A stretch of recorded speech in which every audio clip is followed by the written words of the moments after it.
మీ ఇల్లంతా అష్టైశ్వర్యాలతో నిండిపోవాలంటే మీ ఇంటిపై లక్ష్మీదేవి అనుగ్రహం ఉండాల్సిందే. అయితే మనం తెలియక చేసే కొన్ని తప్పుల వల్ల మన ఇంటి గుమ్మం ముందుకు వచ్చిన లక్ష్మీదేవి మన ఇంట్లోకి రాకుండానే వెళ్ళిపోతుందట. లక్ష్మీదేవికి కోపం తెప్పించే కొన్ని తప్పులను మాత్రం మనం పొరపాటున కూడా చేయకూడదట. తెలియక చేసే కొన్ని తప్పుల వల్ల మన ఇల్లు పేదరికంతో నిండిపోతుంది. జీవితాంతం డబ్బు కష్టాలు ఏర్పడతాయి. ఇంట్లో లక్ష్మీదేవి తిష్ట వేసుకొని కూర్చోవాలంటే కొన్ని నియమాలను తప్పక పాటించాలి. అప్పుడు మాత్రమే మీ ఇల్లంతా కనకవర్షంతో నిండిపోతుంది. కాబట్టి ముందుగా వీడియోకి లైక్ చేసి ఛానల్ని సబ్స్క్రైబ్ చేసుకోండి. మన ఇంటి గుమ్మాన్ని లక్ష్మీ స్వరూపంగా భావిస్తారు. కాబట్టి ఇంటి గడపను పొరపాటున కూడా తొక్కకూడదు. ఇంటి గడప పైన కాలు పెడితే ఇక మీ ఇంటికి ఆర్థిక సమస్యలు మొదలైనట్టే. ప్రతి శుక్రవారం ఇంటి గడపలకు పసుపు రాసి కుంకుమ బొట్లు పెట్టి ఇంటి ముందు ముగ్గులు వేయాలి. ప్రతి శుక్రవారం గడప పూజ చేస్తే మీ ఇంట్లో పుష్కలంగా డబ్బు ఉంటుంది. ఇక సాయంత్రం 6 దాటిన తర్వాత స్త్రీలు జుట్టు దువ్వకూడదు. సాయంత్రం వేళలో తల వెంట్రుకలు దువ్వుకుంటే మీ ఇంట్లో దరిద్ర దేవత అడుగు పెడుతుంది. కాబట్టి సాయంత్రం సమయంలో పొరపాటున కూడా జుట్టు విరబోసుకొని ఉండడం, తల వెంట్రుకలు దువ్వడం చేయకూడదు. మన హిందూ ధర్మశాస్త్రాలలో చీపురుకు చాలా ప్రాధాన్యత ఉంటుంది. చీపురును కూడా లక్ష్మీదేవి స్వరూపంతో పోలుస్తారు. అయితే రాత్రి సమయంలో మాత్రం ఇంట్లో ఉండే చీపురును నిటారుగా నిలబెట్టకూడదు. చీపురును అడ్డంగా పడుకోబెట్టి అప్పుడు మాత్రమే మనం నిద్రించాలి. ఇలా ఎవరైతే చేస్తారో వాళ్ళ ఇళ్లలో శ్రీ మహాలక్ష్మీదేవి తిష్ట వేసుకొని కూర్చుంటుంది. ఎవరైతే డబ్బు సమస్యలతో ఇబ్బంది పడుతున్నారో అలాంటి వారు ప్రతిరోజు బ్రహ్మ ముహూర్త సమయంలో చీపురుతో మీ ఇంటిని శుభ్రం చేయండి. బ్రహ్మ ముహూర్తంలో ఇంటిని శుభ్రం చేసుకుంటే మీ ఇంటి పేదరికం తొలగిపోతుంది. వద్దన్నా సరే మీ ఇంటిని డబ్బు చేరుతుంది. అలాగే తులసిని పూజించిన ఇళ్లలో పుష్కలంగా డబ్బు ఉంటుంది.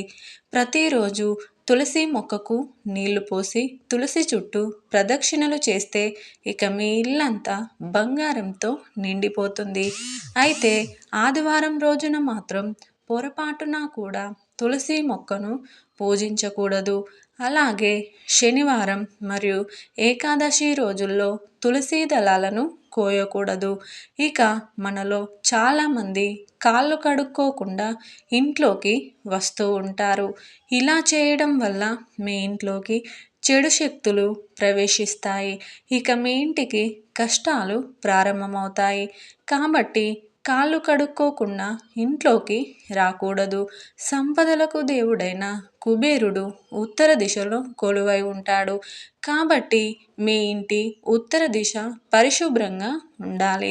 ఉత్తర దిశలో చెత్త లేకుండా జాగ్రత్త పడాలి.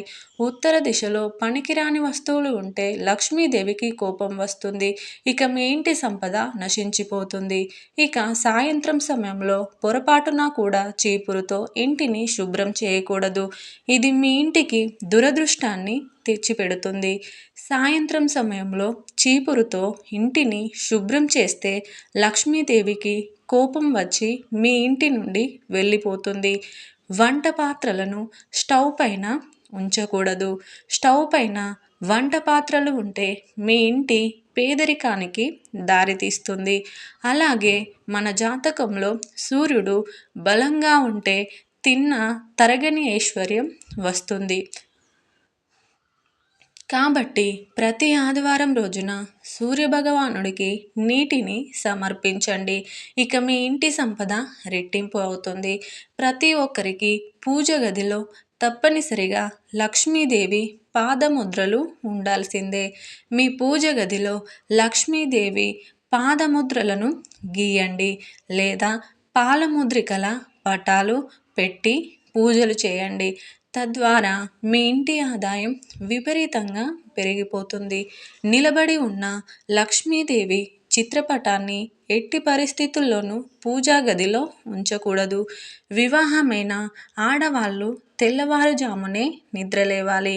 ఎవరైనా సూర్యోదయం తర్వాత నిద్రపోతే మీ ఇంట్లోకి దుష్ట శక్తులు ప్రవేశిస్తాయి. కాబట్టి ఆడవాళ్ళు ఉదయాన్నే నిద్రలేచి ఇల్లంతా శుభ్రం చేసుకుంటే మీకు లక్ష్మీదేవి ఆశీస్సులు లభిస్తాయి. అప్పుల బాధలు వెంటనే తీరిపోవాలంటే కొబ్బరి నూనెతో దీపారాధన చేయండి. అప్పులన్నీ తీరిపోతాయి. ఇక మనలో చాలామంది మంచంపై కూర్చొని భోజనం చేస్తారు.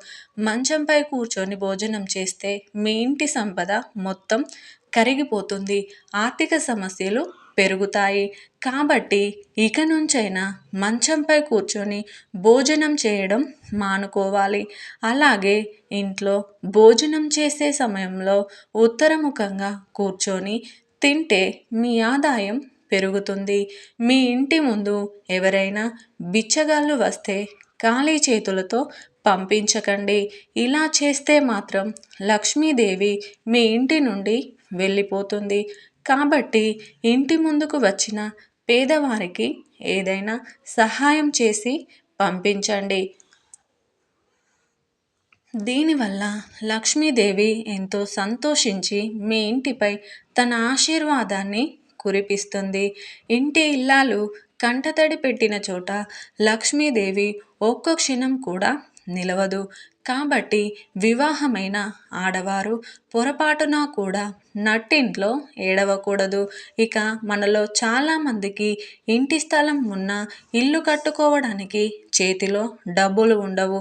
అలాంటి వాళ్ళు ఏదైనా ఒక శుక్రవారం రోజున ఏదైనా మట్టి కుండను తెచ్చుకొని మీ ఇంటి ఈశాన్య దిశలో పెట్టుకోండి. తద్వారా విపరీతమైన ధనప్రాప్తి కలుగుతుంది. మీ సొంతింటి కల తప్పక నెరవేరుతుంది.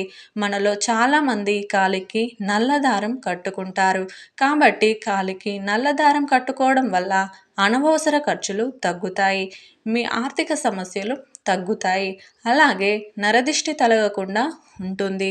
ప్రతిరోజు ఇంట్లో దీపారాధన చేయలేని వారు ప్రతి సోమవారం ఇంట్లో పూజ చేస్తే ముక్కోటి దేవతలకు పూజ చేసినంత పుణ్య ఫలితం కలుగుతుంది.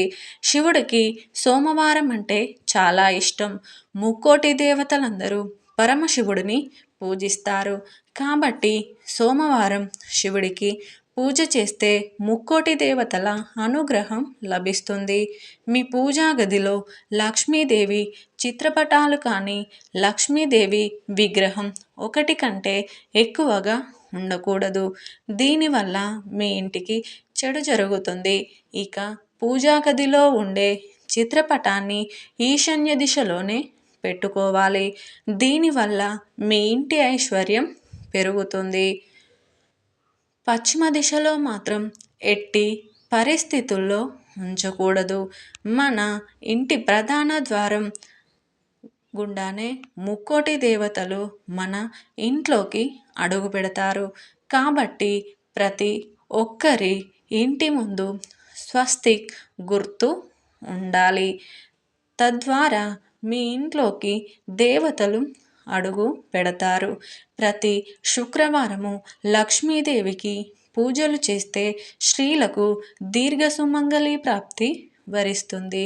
శుక్రవారం నాడు భార్యాభర్తలు గొడవ పడితే అలాంటి ఇళ్లలో లక్ష్మీదేవి ఉండదు. ఇంట్లో ఎల్లప్పుడూ డబ్బు కష్టాలు ఉంటాయి. భార్యాభర్తలు శుక్రవారం గొడవ పడితే వాళ్ళు ఎప్పటికైనా సరే విడిపోయే అవకాశం ఉంటుంది. ఇక ఎవరైతే ఇంటిని పరిశుభ్రంగా ఉంచుకుంటారో అలాంటి ఇళ్లలోకి లక్ష్మీదేవి పిలవకపోయినా సిరి సంపదలు తీసుకొస్తుంది. ఎవరైతే తీరని కష్టాల్లో ఉన్నారో అలాంటి వారు ప్రతి శుక్రవారము రోజు లక్ష్మి గాయత్రి మంత్రాన్ని జపించండి. మీ సమస్యలు అన్నీ తీరిపోతాయి. ఈ వీడియో గనక మీకు నచ్చినట్లయితే ఒక లైక్ చేయండి. జై శ్రీరామ్.